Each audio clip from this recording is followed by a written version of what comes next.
चलिए। हेलो दोस्तों, मेरा नाम गोविंद सिंह और आप देख रहे हैं चेष्टा एजुकेशन। आइए आज इसके इस लेक्चर में हम मनोवैज्ञानिक सिद्धांत के पावलोव के बारे में बताएंगे। कल मैंने थायरनडाइक का सिद्धांत करा दिया था, आज मैं आपको पावलोव का सिद्धांत कराता हूँ। वीडियो ज़रूर देखें क्योंकि हमारे जो एग्ज़ाम है UP TET, super TET, C TET, इसमें 70% इन्हीं सिद्धांतों में से ही आते हैं। ठीक है, आपको ध्यान रखना है कि किस तरीके से तैयारी करनी है। स्टेप बाय स्टेप करते चलेंगे। आप सभी सिद्धांतों को करा दूंगा मैं इस वीडियो में, दिक्कत मतलब छोटी छोटी वीडियो बनाऊंगा। देखिए आज हम पढ़ाने वाले हैं आपको पावलोव का सिद्धांत। क्या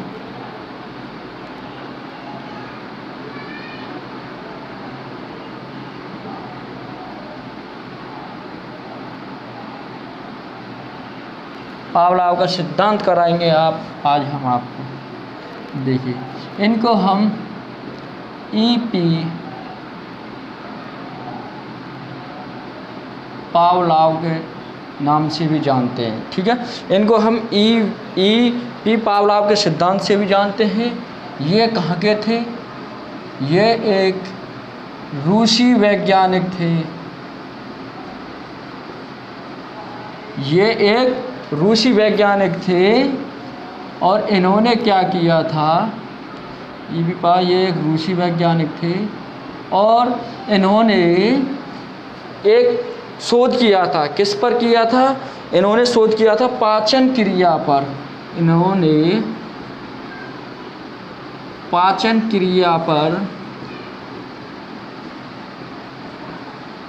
शोध किया और इसी पाचन क्रिया के शोध पर इनको 1904 में नोबेल पुरस्कार भी दिया था। नोबेल पुरस्कार से सम्मानित किया था इनको। इसी में पाचन क्रिया शोध पर ही इनको नोबेल प्राइज़ दिया था 1904 में। ठीक है, आपको ये सारी चीज़ ध्यान में रखते हुए चलना है।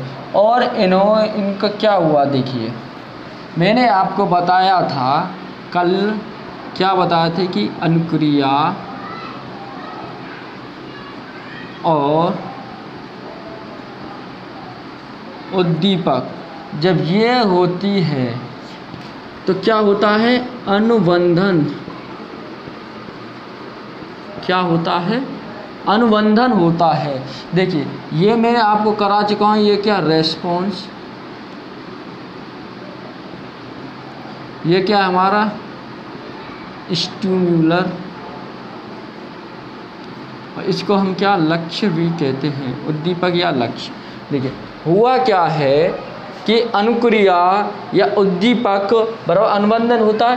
तो जब ये अनुबंधन हुआ है तो ये पावलोव क्या है? इनको अनुबंधन का जनक भी कहते हैं। पावलोव को अनुबंधन का जनक कहते हैं। ठीक है, अनुबंधन का जनक किसे कहेंगे हम? पावलोव को अनुबंधन का जनक कहते हैं। ये सारी चीज़ आपको ध्यान में। अब हुआ क्या? इन्होंने प्रयोग किस पर किया था ये भी आपको बताएंगे। इन्होंने प्रयोग एक कुत्ते पर किया था। वो कैसा प्रयोग हुआ देखिए। मैंने आपको बताया था कि थायरनडाइक का जो सिद्धांत था, वो थायरनडाइक का सिद्धांत हमारा कैसा था? एसआर थ्योरी प्रकार का था। कैसा था? एसआर प्रकार का था। और इसका पावलोव का जो सिद्धांत है वो कैसा है? ये एस प्रकार का सिद्धांत है। क्या है? एस प्रकार का सिद्धांत है पावलोव का सिद्धांत। इस पावलोव उद्गम का सिद्धांत भी कहते हैं। इसी को हम उद्गम का सिद्धांत भी कहते हैं। ये बात आप समझ आए कि पावलोव का सिद्धांत उद्गम का सिद्धांत भी कहलाता है। और ये कैसे प्रकार का सिद्धांत है? ये एस प्रकार का सिद्धांत है। जबकि थायरनडाइक का सिद्धांत कैसा था? वो थायरनडाइक का सिद्धांत था हमारा एसआर प्रकार का। इसमें क्या हुआ है कि इन्होंने जो प्रयोग किया था, प्रयोग किस पर किया था? इन्होंने प्रयोग किया था एक कुत्ते पर। प्रयोग किस पर किया था? कुत्ते पर। हुआ क्या था कि एक कुत्ते पर प्रयोग, जब कुत्ते के सामने इन्होंने क्या, ये कुत्ता था, कुत्ते के सामने भोजन रोटी का टुकड़ा या वो लिया था, तो उन्होंने क्या किया कि कुत्ते को देखा तो कुत्ते के मुंह में लार का बनना स्टार्ट हो गया था। ठीक है, तो इन्होंने ये सब देखते हुए इन्होंने क्या किया कि कुत्ते को एक रस्सी से गले में, कुत्ते की गले में ऑपरेशन द्वारा या किसी सर्जरी के थ्रू एक नली लगा दी थी। उस नली को उसने एक खाली डब्बे में रख दिया। जब भोजन को उसने ऐसे किया था उसके सामने, तो उसके मुंह से जो नली द्वारा क्या लार का बनना आरंभ हो गया, और वो लार क्या वो डिब्बे में आने लगी थी, वो डिब्बे में आने लगी, क्योंकि जब भोजन को सामने रखा तो क्या उसकी लार में वृद्धि होने लग रही थी, तो इसलिए वो आ गई। तो इसने जो प्रयोग कुत्ते पर यह सारी चीज़ किया है, तो उन्होंने 3 प्रकार से देखा था, उस पर 3 प्रकार से प्रयोग किया था। पहला कैसे किया था, अगर जो हम ए प्रकार की बात की जाए, तो इन्होंने कुत्ते के सामने क्या भोजन रखा, क्या रखा था, भोजन। भोजन रखने के बाद क्या हुआ, लार का निकलना, लार निकलना। ये भोजन जो था ये कैसा था, स्वाभाविक, ये कैसा था, ये स्वाभाविक उद्दीपक था। कैसा था, स्वाभाविक उद्दीपक था। और जो यहाँ पे जो ये लार है ये कैसी, स्वाभाविक, स्वाभाविक प्रतिक्रिया, समझे। देखिए भोजन रखा, प्रतिक्रिया क्या, लार का निकलना, लार बन रही है भोजन को जैसे उसके कुत्ते के सामने रखा, तो प्रतिक्रिया क्या हो रही है, जब लार बन रही तो वही तो प्रतिक्रिया, मैंने आपको क्या बताया था, क्रिया प्रतिक्रिया जो भी होती है वो क्या है, प्रतिक्रिया हो रही है। ये सारे क्या अनुबंधन कहलाती है। अनुबंधन क्या क्या सीखने को मिला इसके, कि भोजन को कुत्ते को सामने रखा तो लार निकलती है। अब आगे अच्छा नेक्स्ट में क्लियर हो जाएगा। ये बी टाइप का किया था उसने, तो क्या किया, पहले घंटी, ठीक है, प्लस भोजन। ये कैसा था, ये कृत्रिम उद्दीपक है, और ये कैसा है, ये स्वाभाविक उद्दीपक है। और ये यहाँ पर फिर क्या, लार का निकलना, ऐसे भी लार का निकलना है, स्वाभाविक प्रतिक्रिया। देखिए हुआ क्या था, इन्होंने आगे किया कि कुत्ते में थोड़ा ज्ञान बढ़ा है या नहीं बढ़ा है, कि वो चतुर चालाक हुआ है या नहीं हुआ है। तो उसने क्या काम किया था कि पहले टाइम में क्या, उसने भोजन रखा, कुत्ते को पता हुआ कि ये भोजन दिया है इसने। फिर उसने क्या काम किया, पहले घंटी बजाई थी, क्या उसने घंटी बजाई थी। कुत्ते ने जैसे देखा, घंटी बजाने के बाद कुत्ते ने उसकी तरफ देखा, तो उसने उसको रोटी का टुकड़ा जैसे दिया, तो कुत्ते का क्या दोबारा से क्या लार निकलना स्टार्ट हुआ कि ये भोजन लेके आया है।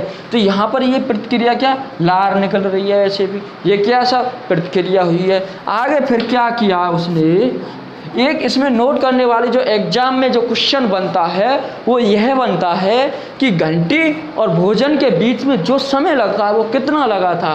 घंटी और भोजन के बीच में जो समय लगा है, इन दोनों के बीच में जो समय लगा है टाइम, वो टाइम कितना लगा है, 2 से 4 सेकंड का टाइम लगा है। क्या 2 से 4 सेकंड का टाइम लगा था कि उसने पहले घंटी बजाई, फिर 2 से 4 सेकंड बाद उसने रोटी का टुकड़ा उस कुत्ते को दिया। ठीक है, तो ये क्वेश्चन यहाँ से बनता है कि पावलोव के सिद्धांत में जो कुत्ते का प्रयोग किया था, तो घंटी और भोजन के बीच में कितना समय लगा, तो क्या आएगा, 2 से 4 सेकंड। ठीक है, ध्यान रखना। अब सी टाइप में क्या हुआ है, जो उसने किया है कि उसने सिर्फ घंटी बजाई थी, क्या घंटी बजाई थी, घंटी बजाने के बाद क्या हुआ, कुत्ते के लार निकलना स्टार्ट हो गया था।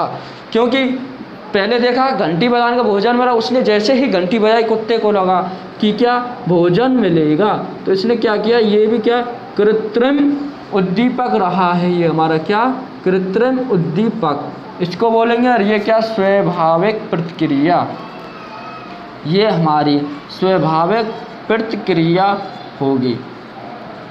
समझ में आया नहीं आया। जैसे कि पहले बीच में क्या किया था, उसने भोजन रखा, फिर घंटी बजाई, फिर भोजन दिया तो भी लार बनी थी। तो कुत्ते को क्या हुआ कि घंटी बजाने के बाद भोजन मिला है। तो उसने बाद में क्या किया है कि बाद में उसने पावलाव ने क्या किया, सिर्फ घंटी को बजाया।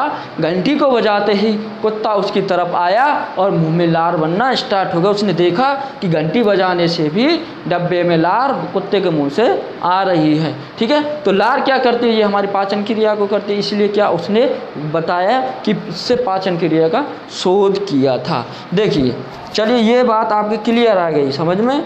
अब देखते हैं कि इस सिद्धांत के द्वारा क्लास में बच्चों को किस तरीके से समझाना होगा। आगे नेक्स्ट हेडिंग डालेंगे हम सिद्धांत की शैक्षिक उपयोगिताएं। इस सिद्धांत की इसमें क्या हुआ देखिए कि शिक्षक को क्या करना चाहिए, शिक्षक को विषय वस्तु पर अनुबंधन करना चाहिए, बार बार करवाना चाहिए कि अनुबंधन क्या कि शोध करना चाहिए, अनुबंधन क्या प्रतिक्रिया हो रही है। कोई भी वस्तु जैसे कि किसी भी चीज़ पर बच्चों को सिखाया जाए, कोई वस्तु रखी जाए तो उसको देखकर कैसा फील करता है स्टूडेंट, बच्चा कैसा फील करता है, क्या सीखता है उससे, क्या अनुबंधन। अनुबंधन का मतलब मैंने क्या बताया था आपको कि सीखना, क्या सीखना, क्या प्रतिक्रिया की बच्चे ने।